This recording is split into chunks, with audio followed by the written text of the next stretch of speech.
Hello, everyone. Today I'm speaking with Alicja Finc. She is a psychologist and sleep coach. And I would like to talk to her today about all the reasons that we are experiencing sleep disturbances and how to deal with them, and how important it is to understand that our sleep hygiene, our sleep patterns, our sleep wellness starts way before we go to sleep every night. So welcome, Alicja. It's really a pleasure to have you here. And I would like to start by asking you, could you tell our listeners a little bit about yourself and why did you find this path to becoming a sleep coach? What motivates you to get interested in sleep? Okay. So first of all, let me thank you for inviting me to this interview, to your space, and to your project. Yes, it's a again pleasure to be here amongst those all people that you have been interviewing, experts in the area of sleep, dreaming, nightmares, yoga nidra. So yes, it's my privilege to be here. So to answer your question, so my journey to become a sleep coach, it's a story of two paths that I was going along a few years ago. Paths that were separate, but they met at some point, kind of married, yes, and after some time they created a new way that I have been going along since that time. So the first path, it was my personal struggles with my own sleep. Mainly it was due to the work I was doing, very high-paced work, dealing with quite complex issues, often till late in the evening, yes, and that caused me like suddenly waking up in the middle of the night, then having difficulties to go back to sleep. And obviously that impacted my functioning because it was just functioning for some time during the day. And I was desperate at that time for help. So I approached somebody who offered counseling. However, I discovered they were unable to address my sleep difficulties at that time. But I was still hopeful and I took it upon myself. I took responsibility for finding my own ways to help myself. And then that was the time when I started being interested in sleep and the ways that I could help myself. And I found specific strategies that actually were helpful to me. And luckily, I overcame my difficulties. But my second path that I was going through, it was my need for further professional development or career change. Yes. And at that time, I reached for support from a professional coach, which I am really grateful for. And we explored, areas that I could develop in. And it was at the same time when I was kind of overcoming my sleep difficulties, when I started becoming interested in sleep, such a complex, but for this reason, fascinating subject. Yes. And it came quite naturally that I wanted to proceed with my further career in that area. And I believe that my own hardships, my own experiences became my strengths. Actually, they facilitated me, or equipped me rather, with that understanding of my clients, empathy that I've got for them. Yes. And that was all topped up with knowledge that I gained through studying for a few years. So yes, so since then I have been helping people to sleep better, and also feeling the gap in the market that at that time I experienced, because at that time a few years ago it was not enough, I believe, support especially for adults who struggled with sleep. There was more support for parents of children who had difficulties with sleep, but not as much for adults. Yeah, that's really interesting. And yeah, before I met you, I myself haven't heard about a sleep coach really, you know, and it's very interesting that, as you say, that there is a really big niche, and it's very important struggle that we have nowadays with this super fast-paced lives that we are living, and so many distractions and all the things that we could list here that we do wrong, and as a result we don't get proper sleep. But as you said, because you couldn't find the help that you needed, so you started to investigate yourself, and then you decided, hey, so I managed it, this and that helped me, so let's study it and let's help others. And I think this is very beautiful way of, as you said, maybe changing a career a little bit, or as bringing something to the world, because when something comes from your own experience, there is certain quality to it that it's really different. I believe that someone who, as you say, struggled with sleep, there is this compassion, there is this understanding that someone like, I never personally struggled. Of course, I had occasional, problems with sleep, but I never struggled with insomnia or any sleep disturbances. So it's completely different of the level of understanding that you can give to people, that because you've been there, right? You've been there, so you really feel them. And those both paths that merge together, both from your personal experience and from what you learned when you were studying to become a sleep coach. What did you find? What are the main reasons that people can't sleep? So in my work with clients, going to the roots, yes, or to causes, because it's usually not just one cause, but causes that impact each other, is at the heart of my work with clients. And I believe this is the most effective way with helping people. So I sometimes feel like I am like a detective, yes, trying to find out what's beneath. So I usually go to, like, I've got a few categories of those root causes. And first of them is related to our level of arousal. Yes, so of activation of our whole body, but it includes activation of our nervous system, of our hormonal system, cardiovascular, and so on and so on. And the prime cause, root cause for this is our stress. Yes, how we experience of stress, how we deal with this.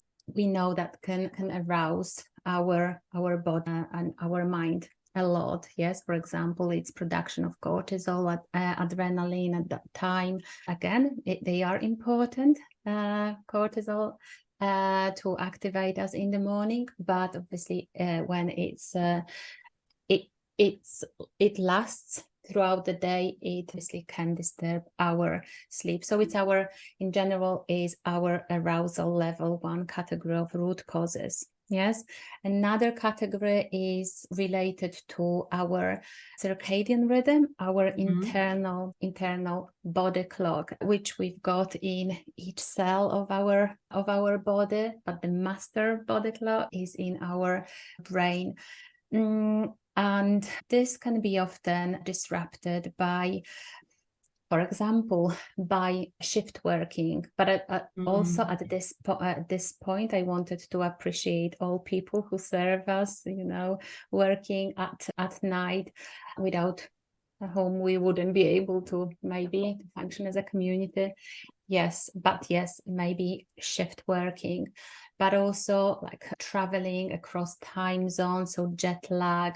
But also lifestyle choices can impact our body clock. Yes, so it would be like a bit erratic sleep schedules, or maybe not being exposed enough to natural light. Light is, I often call light as the kind of executive director. Yes, it impacts whilst our master body clock in our brain is like manager, but it obviously is governed by by that executive director, natural light. Yes, but yes, no exposure to natural light. It will be important. Or if we expose ourselves, for example, to light, maybe artificial light from our electronic devices at night. Yes, but yes, so exposure to light, but also the content of what we are doing. Yes, it can impact our body clock. Also, it will impact, mentioned before, arousal level, because they are very closely related. Another category of kind of root causes is our appetite, drive to sleep. Yes, so we need to feel tired. We need to feel sleepy in order to sleep. Yes, and that appetite to sleep grows within hours of us being awake. Yes. So the more we are, the longer we are being awake, we feel more sleepy. But it doesn't mean, the same, I don't understand this, the same as being exhausted. Yes. So yes, it's important that we feel sleepy, but we can interfere with this by, for example, intaking too much caffeine. But also, I'm not against caffeine. Yes, but if it and when and how it's being taken. Napping, I love napping, but again, if we do not follow certain rules around that, we can interfere with our kind of drive, appetite to sleep.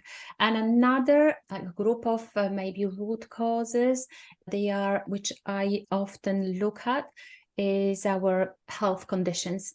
Yes, so it would be, for example, obstructive sleep apnea. And also there are lots of related to these conditions, like cardiovascular problems, higher level of blood pressure, also obesity, inflammations in our bodies, pains. And so in general, I look at, yes, not just physical, but health condition, and also medication that we take for them. They can interfere with our sleep.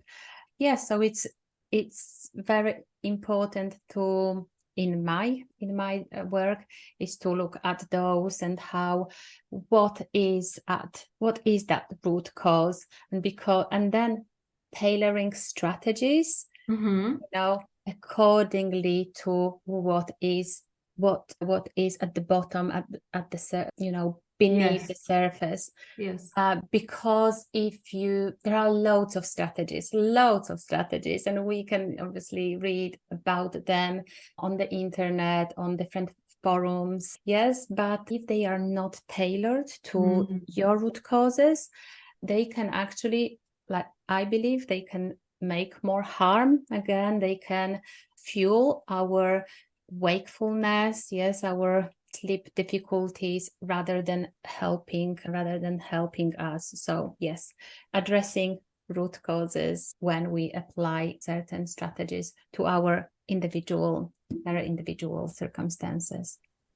Yeah, I think what you said, it makes a lot of sense, because if someone cannot sleep because of some physical conditions they have or the medicines they take, it would be probably different ways of dealing with it than someone who, for example, is just under a lot of stress.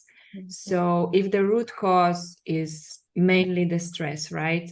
If, let's say, the circumstances are not ideal and you are experiencing a lot of stress and the stress is not going away, it wasn't one-time stress, maybe it's something that continues for several weeks, for example, what advice would you give to people that are finding themselves in very stressful circumstances? There is anxiety, and suddenly, they never had a problem with sleeping, and suddenly they can't sleep because, I believe, a lot of thoughts when we go to sleep, a lot of fear coming from different ways. So what could be some strategies? Obviously, different things that work for different people. I understand we're just talking about possible things people could do, because, as you said, there is checking a lot of things and making like a deeper analysis. but some things that you could say that could bring some relief, maybe some things that brought you relief when you were struggling also with your own sleep problems. So yes, most people that are in crisis or they experience trauma. So trauma is, I understand as our bodies and our minds, like emotional and physiological response to a very distressful event or series of events. Yes, so they will have difficulties with sleep, like problems with sleep is the hallmark of people who with post-traumatic stress disorder. Yes, 9 out of 10 people, yes, will have sleep problems. But luckily, I think, luckily, there are a lot of things that we can do in that situation. I would like to kind of stress that it is important that we do not hurry up with everything, with anything. Yes. Okay. So that we allow ourselves time and space to process, to process our emotions at the moment, like you said, of crisis. Our body is in constant alert mode. Yes. Yeah. It's looking for a threat in order to protect us. So we lose that kind of balance that we need. So in order to go back to that balance, yes, we need to give ourselves time by looking at our emotions. Okay, so what am I feeling? So being like an observer, yes, what am I feeling? But if that's difficult in terms of emotions, you can go a little bit, maybe sometimes it is easier for people to start observing your body. Yes, to checking in with your breathing, with your heart rate, with tensions in your muscles. Yes, how my head is feeling, my face, my shoulders, my stomach, etc., etc., and being with that for a moment. So it's that creating a better relationship with and better understanding of yourself. If it's needed, if it's even needed in really crisis situations, you can, you can kind of go and lie down and, curl like a baby, because yes, in those times you are very vulnerable, like a little child, and treat yourself like you maybe, hopefully you would treat like a child. Yes, because you need that level of safety, that to in the future to get better. If needed, again, you can wrap yourself in a blanket. You can rock. Rocking is quite good. So anything that is quite rhythmic and repetitive. I started rocking. Yes, yeah. It's quite calming for lower parts of our brain that that are responsible for that physical at the moment survival, because we are in survival mode. Yes, so rocking is really useful. Hugging yourself, yes, if you can. So you give also, if you feel very dysregulated, you give yourself physical boundaries, okay, that you might feel that you don't have at that moment. What also you can do after building that relationship with yourself, this is the first step to going and looking for support or relationship within relationships with other people. When we are in trauma, often, relationships can suffer with other people. We're not in that kind of on that level. Yeah. But if you've got better relationship with yourself, better understanding, then you can reach for support from other people. And what research says and surveys that I read, relationships with other people, it's the second factor that adds to our sense of happiness in life after sleep. yes, but at that moment you may not sleep, yes, really well, Right. but you can reach for other people's support and allow them again to, if you've got those people and you can tolerate, hug you, yes, give you that, I call it physical containment. Yes, so contain you, to offer you those boundaries that can be again like you would offer to the child. Yes, and then you will be releasing those levels of cortisol, your muscle tension, and so on and so on. But if you don't have people, sometimes, yes, we may not have people around us, so it would be useful to build a connection with the nature. Yes, if you can. Even hugging a tree sometimes can be very helpful. That's something that I personally like doing, or stroking an animal that you might have. Yes, but definitely it will require time. But coming again to, if you've got people around you, they again might be able to offer you emotional containment. Yes, so if you talk to them and they listen empathically, if they are in tune with you, then after talking to them, you might feel, and hopefully they won't be taking your struggles on their shoulders. Yes, they won't feel overwhelmed themselves, but it can create some space in your brain, yes, to think about, your current situation. Because when we are in trauma, often we don't have, like I said, we operate from our lower parts of brain, and we don't have much access, or the access is limited to our higher part, the highest part of brain, frontal cortex, which is responsible for reasoning, for reflection. And other things that you could do is, again, like breathing exercises, or not even exercises, but different breathing kind of techniques. We know that longer exhalation than inhalation can activate our parasympathetic nervous system, responsible for that, for feeling calm. And so we are again working on that balance. We want that balance to be back.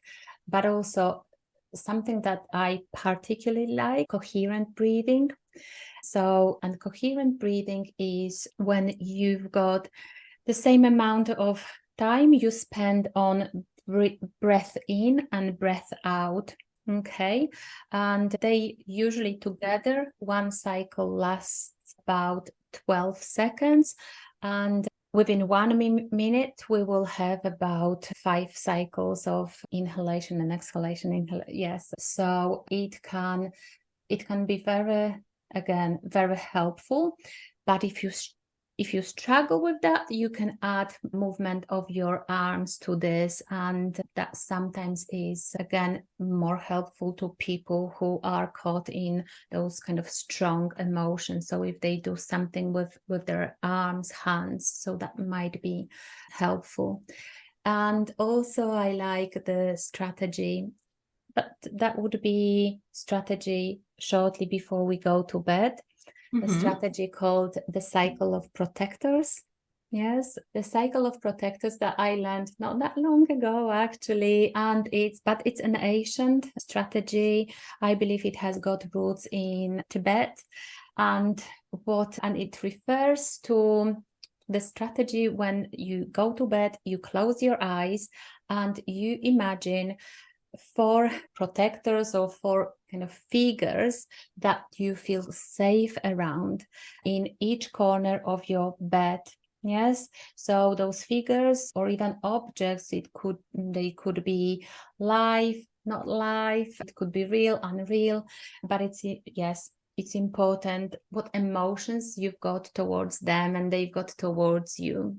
And when you imagined those, then you can fulfill the gaps between them with other kind of smaller figures, objects that will create a circle, safe circle around you. And hopefully then in that way, you will be able to fall asleep a little bit more peacefully, and then hopefully wake up more refreshed on the next day.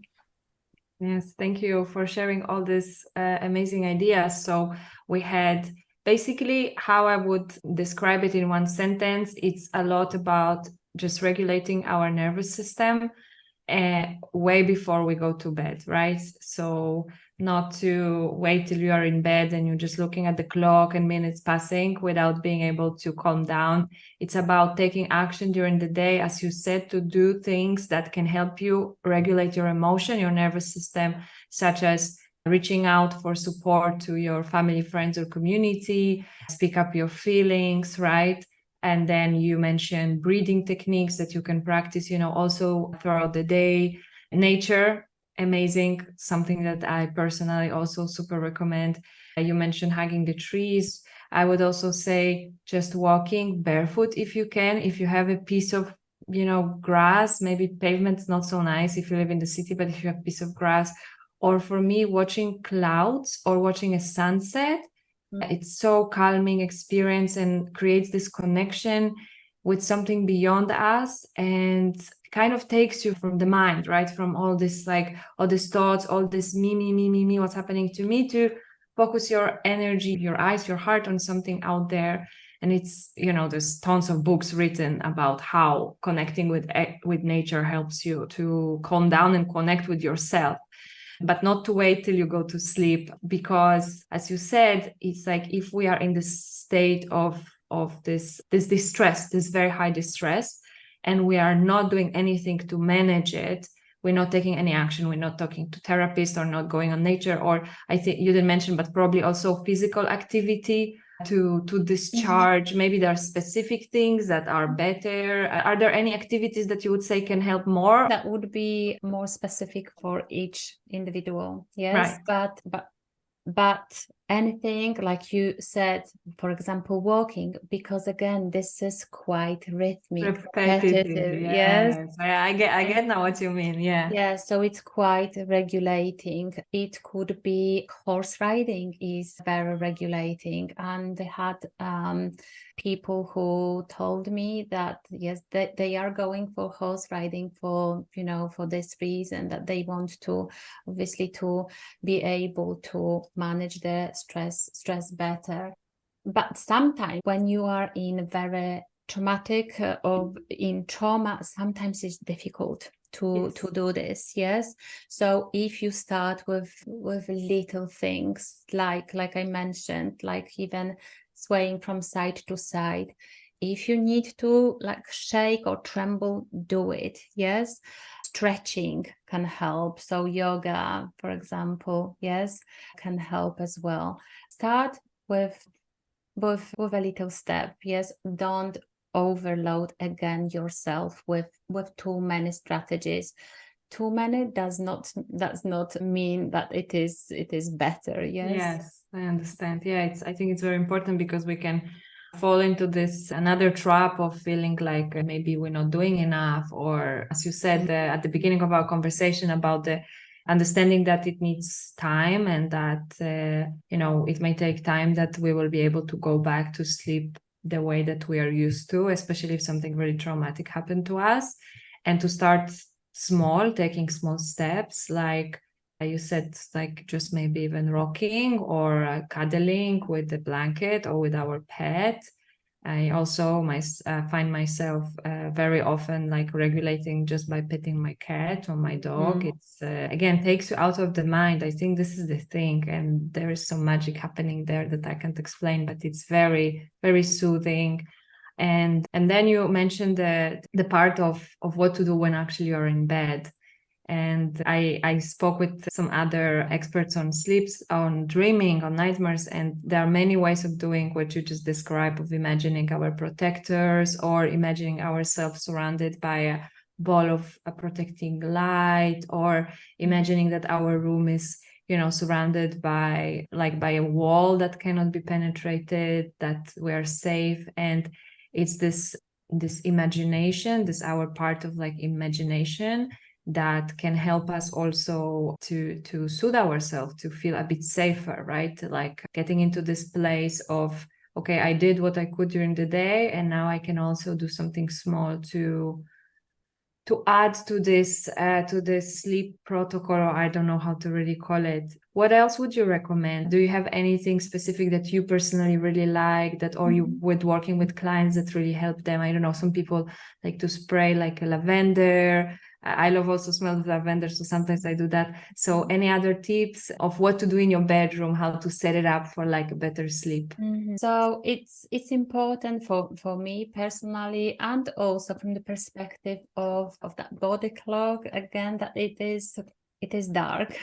Yes, it is dark, although some people might not feel safe in very dark environments. So then having maybe smaller light, and if that light can be maybe more of a orange red color and maybe as lower as possible, yes, to imitate the sound that is going down. Yes, so that might be helpful, but for me would be darkness, and definitely the room that is like you said, very well ventilated and quite rather on the cool side than the warmer side, because when we feel quite anxious, so again we produce more cortisol, higher blood pressure, so our core body temperature it's rising, right? Yes, rising.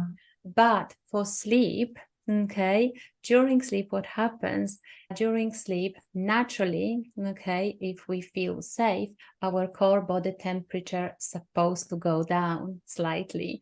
So again, have yes, so when you feel anxious, you might feel much kind of warmer and hotter. Yes. Yeah, I must say that I recently realized that, and it was something that I haven't thought about, and that when I feel really distressed, I suddenly feel like I'm getting a fever, but it's not really a fever, but I started to feel hot. And then I say like, do my thoughts make me hot? Do my thoughts make my head hot?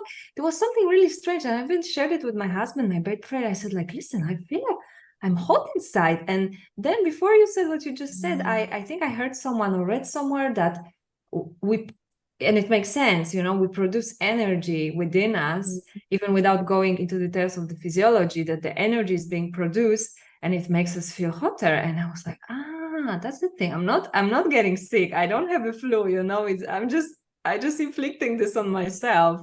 So the part of trying to keep cool, it's I think, cooler room, very important. Good observation of yourself. Yeah, it was, but I was so curious because it happened to me like one day I felt like this, and like, because we're going through something really complicated right now, and I was like, I think I'm getting sick, I think. And then the next day I didn't have it. And then after 2 days, maybe I get like this heat, and I'm like, what's going on? I thought maybe I'm having COVID, but I was like, no, it's not that. And then somewhere again, I heard it or I saw it, and now you mentioning it, and it makes complete sense that this is what's happening. Like our temperature rises a little bit. Maybe it's not that much for everyone to notice, but yeah. But even slight fluctuation, it can make a difference. Yes. So again, yes, remembering about or like cooling down a little bit of our environment. So having bed sheets, yes, made of natural fabrics, cotton, for example, it will help to circulate the temperature a little bit better. Pajamas, if you wear, again, made of natural fabric. Yeah, so things like that. Yeah. Thank you. That's very, very useful. And I wanted to ask you about the quality versus quantity of sleep, because I think there's so many opinions about that out there, and people think that the more they sleep, the more rested they are.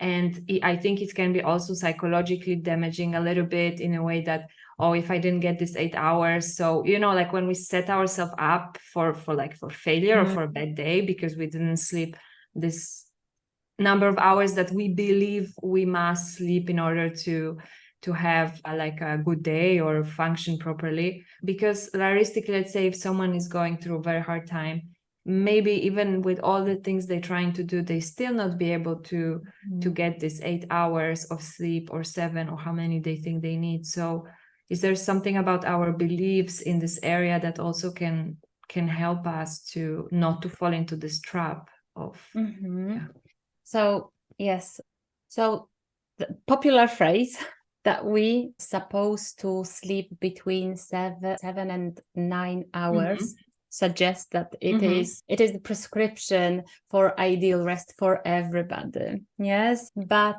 it's not only, like you said, the duration of the sleep, how many hours, which I wouldn't suggest maybe less than 6. However, obviously, but for different reasons, but the quality, like you said, is important. But what we mean by quality, because quality, yes, but when we sleep, we go through sleep cycles. Yes, so sleep, in my opinion, it's not a state, it's activity. Yes, we go a lot through. So yes, we go through cycles with 2 main types of sleeps. REM, the most well-known, and when we've got vivid dreams, or the most vivid dreams, and also everything that is not REM, it is called non-REM. Yes, and that non-REM is divided into most often they say 3 stages, and during this different types of sleeps and also stages of sleep, we go through again changes in our body, but also those types of sleep or stages of sleep, they've got their functions.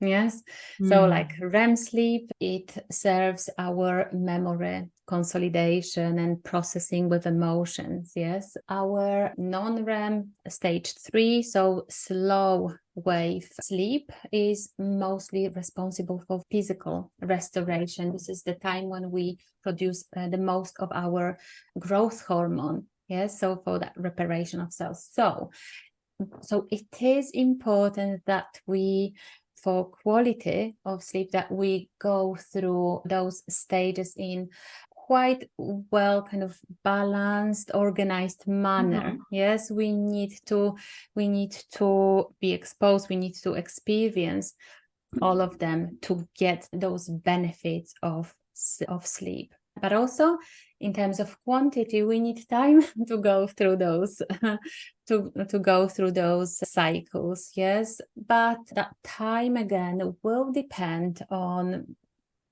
for example, on people's age. Yes, children need much more sleep than adults, but even teenagers, they still need at least 9 hours of sleep because of how much they are going through at that time of their life, especially in terms of their emotions. Yes, so they will need not to cut, especially on the second part of their sleep related to emotions. Then depending on person's level of physical but also mental activity, so they will need a little bit more time to process and restore mentally, physically, depending on our level of or our sleep conditions. Yes, again, we will need different maybe amount of sleep. So yes, the amount of sleep is important, but the quality of sleep, which you will be able to assess yourself when you wake up, how groggy, for example, you feel, how much level of energy you've got, depending on, you will be able to assess looking at your level of focus, productivity. Yes, so yes, there will be markers of your and how you deal with daily events. Yes, and the emotions related to them. So yes, they will be markers of the quality of your sleep. Yeah, that's a very good point, as you said, because in order to go through a certain amount of the cycles, the 90-minute cycles, right, we need to actually give it a time, because in each cycle we may have longer periods of non-REM versus REM, right? So as you said, like for processing emotions, for dreaming, which we know it's very important for emotional processing, if we cut the last 2 hours of our sleep, we won't go into this deep dreaming state, and it has consequences, right? So uninterrupted, or like the ability of having at least, they say, I think at least a fourth of those 90-minute cycles, it's very important. That's what I heard somewhere the other day. And yeah, and you can you can see yourself if you feel rested and if you feel like your best self in the morning. But again, mentioning that it's very personal in a way that the beliefs that we have about our sleep, I feel it's so important to highlight it, that it's not always the fact that you didn't sleep this amount of hours that you usually do or you believe you need. It doesn't mean that you cannot function properly that day, because I find it very detrimental, because it's something that, oh, I didn't have enough sleep. But maybe check with yourself first, like how you're feeling. And as you said, also be gentle with yourself and don't, already say, okay, oh, I didn't sleep, I'm too stressed. And then, like, I feel that the sleep is so fundamental to our well-being, and it's so, like, we know we can't function. Like, if you don't sleep, there were some studies done in the past that if you just don't sleep, some very, very bad things happen to you. Like, we need to sleep, we need to dream to function. So, but also at the same time to know that I think this part of being very adaptable and being human, and our bodies also being very smart, that they are taking from different resources also, and like this trust also that we can have to ourselves, that, okay, maybe I'm going through something very complicated now, and I'm not getting the full amount of sleep and I'm very stressed, but like I can recover. This trust in ourselves, in our bodies, in our organism, that it will, like, that the default is that it wants to go toward healing and toward wholeness, right? Like, I had this conversation with the other day with Yael Schiller, and she wrote in her book something that really stuck with me, was that we are wired for healing, we are wired for wholeness. And it's really stayed with me, because when we struggle and when we went over trauma, we have insomnia, like a lot of different things can happen to us. We may feel so powerless, we may feel like, oh, this will stay forever. Maybe for someone that is dealing with insomnia for years, I know some people like that, and they feel like there's no hope. But to remember that we are, like, everything in our body, every cell in our body wants for us to be well, to be healthy, to regenerate. So to remember that, I feel it can also be very helpful. Do you also work with the beliefs when you work with your clients? Like, how do you find this also important part of changing this sleep disturbances or problems? Yeah, so depending on, again, if that is the root cause maybe of their sleep problems, yes, I work around that. And what I find really helpful in that situation is providing a little bit education around sleep to these people, talking about, this is what I mentioned about sleep types and sleep stages. And also, yes, so one of the things that I talk about is that we naturally wake up, yes, in the middle of the night a few times a night. For people who suffer from or experience crisis, they will become fully awake at that point. But lucky ones, yes, won't remember those awakenings. But yes, it is normal to wake. But if the person doesn't know about the architecture of sleep, they might feel, okay, this is happening only to me. I am the only one who experiences that. So my sleep, it must be so, disrupted. And yeah, so actually those ways of thinking, those beliefs can be, like I said, fueling further if we've got any sleep difficulties. Another thing is that it's normal to need some time to fall asleep. Yes, 15 minutes, it's normal. It's that our body needs to obviously further slow down, and our mind. Sometimes falling asleep within seconds, it's not the symptom of a good sleep. It might be that we are very exhausted. Yes, we're so tired, we are sleep deprived, and then we fall asleep. So educating, yes, around sleep architecture, for example, and then kind of restructuring the way of our thinking, with finding maybe thoughts that, or examples from our life that doesn't prove yes, our certain thoughts. For example, I need to sleep 8 hours, otherwise I will have really, a difficult day. Yes. So, but then probably there was time when you had less than 8 hours and you managed okay. Yes, you might even had a job interview and maybe you got the job, and actually this is a real scenario. Is that it was your case, or it was one of your clients? My case. Yeah, exactly. Yeah. Say to challenge the beliefs, right? Around sleep, around dreaming, around nightmares. In general, I think it's very good quality and very good exercise for us to do on various topics in life. Absolutely.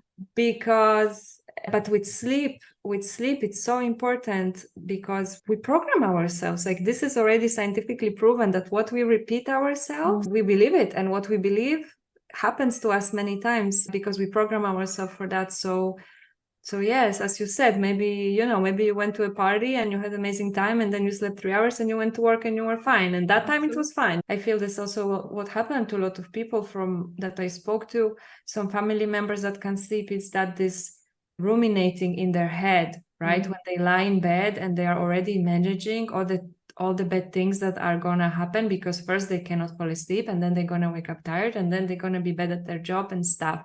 If someone comes to you and say, oh, I lie in bed and I'm just thinking about all the terrible things and about how I'm failing, and how a person can maybe change this self-talk, that it's so detrimental, but sometimes we can't help it. This is what we do when we go to bed, right? Many times, we go over all the stuff that didn't go well in our life or in our day, or we are like imagining, especially if we're living some stressful times, like let's say there's no cheerful things to look forward to, maybe we're dragging the next day because of the circumstances, and this definitely doesn't help us to fall asleep. So what would you say to a person that is just lie there and this is what happens in their head? So I would like to first of all prevent that, yes, and doing some things that can help during the day, not just when we are in bed. So it could be writing things down during the day, like journaling, yes, expressing our thoughts. If we cannot talk to another person, yes, expressing them and writing them on a paper. So it might be things that you have done today, you felt in a certain way towards that, or things that you need to do maybe tomorrow, this week, or this month. So it's kind of those thoughts and things will be addressed during the day. Yes.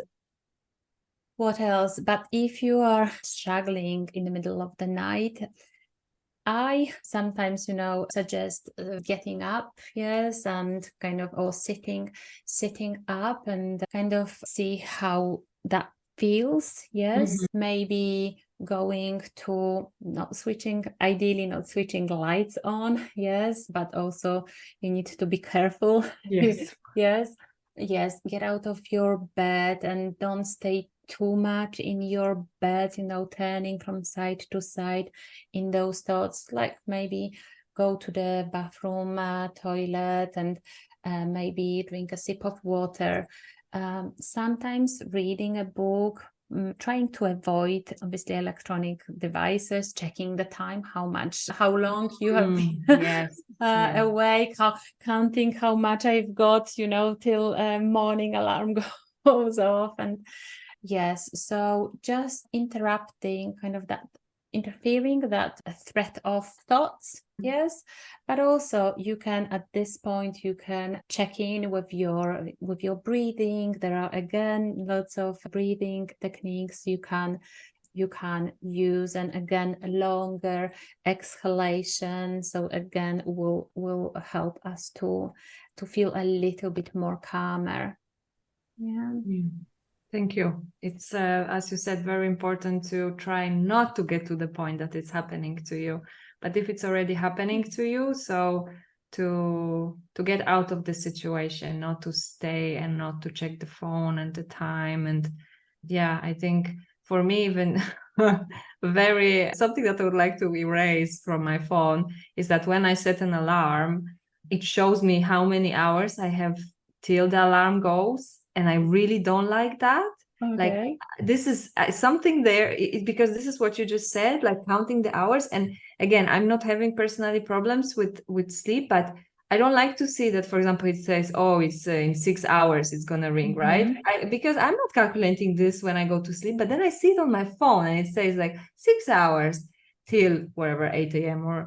And I really don't like that. It's something that works in my, in my subconscious mind, I think, and it's already making me stressed. It's seeing 6 hours till waking up. But yeah, and one more thing I would like to ask you, it's about the medication.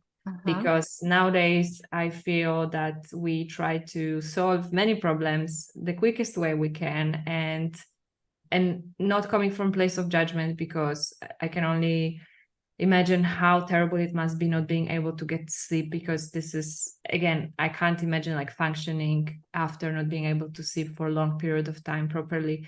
But at the same time, I believe that many times, unfortunately, medications, sleeping pills, they are just covering the real symptoms, the roots. This is what we spoke today. And so it's like just masking. It won't heal us. It won't really help us in the long run. This is my personal opinion. So I would like to ask you, in your practice, in your experience, what would you say about taking sleeping pills? Is it, what's your take on that? Yeah, so thank you for that question. I think it's very important. But like you said, I can, again, understand and empathize with people who suffer from sleep deficiency and the impact of this on their daily functioning. It can feel like a torture. It can feel like a torture when you don't have enough sleep. Sleep is your basic, the most fundamental need, yes, that you need to fulfill. And yes, this is what my clients say to me. I feel like I am being tortured. So yes, well, I can understand it will be very tempting in those situations to reach for pills. But there are a few buts. Yes, one of the reasons that I would be cautious, because sleeping medications, they don't go into root causes. They are like a kind of plaster or a bandage. Yes, so it's not a cure, it's like a kind of coverage, yes, for those underlying issues. So that's one of the reasons. Another thing is that we build our tolerance to sleeping pills quite quickly. So what it means that after a short time, we will need a higher dosage to achieve those effects that we got at the beginning by using them. So this is our physiological kind of response, but there will be also psychological again response. We might create certain habits around them, or certain, again, beliefs. I cannot sleep without them. Yes, without them I wouldn't be able to sleep at all. Yes, or even if I'm thinking of coming off them, yes, I am so scared it won't work. So that is kind of this reason. And also they've got side effects that we will feel on the next day, like, for example, grogginess, confusion, loss of memory, but also it will affect our balance, so our kind of movement.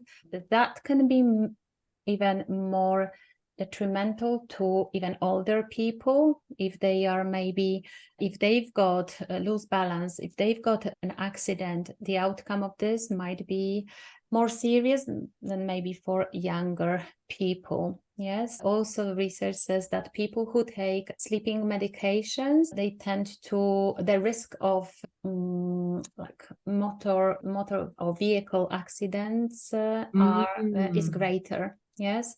Oh, that's very dangerous. Yeah. Yeah. Another thing is that they might help us to fall asleep a little bit easier, or to not to wake up as frequently when we take them. But the quality of sleep that we mentioned before, it won't be the same as gained from our natural sleep. Yes, so REM sleep and deep or slow wave sleep can be kind of shortened by taking medication. So that's why even if we take medication, if we fall asleep, if we don't wake up as frequently, we still might wake up feeling unrefreshed. Yeah. So it would be, if medications are being used, it would be only short-term, maybe solution, with obviously consultation with your doctor, because the benefits are, or maybe the side effects are greater than benefits. Yes, but I must also kind of stress that people who are our listeners, if at the moment they are taking medications and thinking about maybe coming off them, to do it safely, they need to discuss it with their medical doctor. Yes, so it's, of course, beforehand. I believe, like with every medication that we're taking on the daily basis, we need to be very responsible and not just stop taking something. But what you said, it seems like the sleeping pills also come with a quite high price.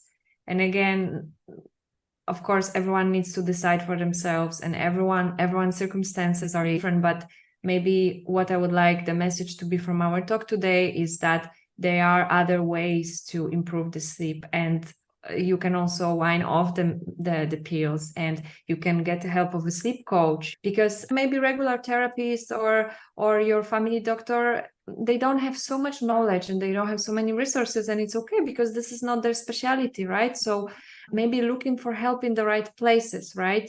And trying to also believe that it is possible to get better sleep. I'm not saying, maybe, as you said, it can take time. It can maybe not be perfect sleep, it may not be the sleep that we used to have, but it can be better sleep, right? There's always something that we can do to have better sleep. And it's very important for everyone who's listening to know that. So, Alicja, would you like to share with anyone who would like to know more about you, about what you do, your offering, how can you support, where they can find the information about you? Okay, so yes, the most information your listeners can find about me is on my website, and my place, it is called Sleep Shield. It is in 2 language versions, in English and Polish. So yes, so people speaking with both languages can reach. And yes, so I've got some information about me, about how I work with people, usually on one-to-one basis. But I offered as well some workshops in the past. At the moment, they were in Polish, but yes, there will be more. But mainly it is one-to-one work. And yes, it's through my Instagram and through my Facebook, so social media. Great. So I'm gonna attach all the links to the show notes. I think it's really, really important and also really fascinating for me to know that there are people that this is exactly what they do. They help other people sleep better. I love it. And I want to spread this word with everyone. And again, if you're struggling with sleep, remember that there are a lot of things that you can do during the day. As Alicja mentioned, that there are a lot of ways to set yourself up for better sleep, and not to wait till the moment that you get yourself under the blanket and then what, right? So I think this is one of the big takes of this conversation. And thank you, Alicja. Thank you for coming, for sharing your knowledge, your expertise, your compassion toward people that have problems with sleep. It's very important. And everyone who would like to check out what Alicja does, you can find all this information in the description of this conversation. Thank you very much for inviting me. And we wish everyone a good, peaceful, long enough sleep. Good quality sleep. Good quality sleep. Thank you.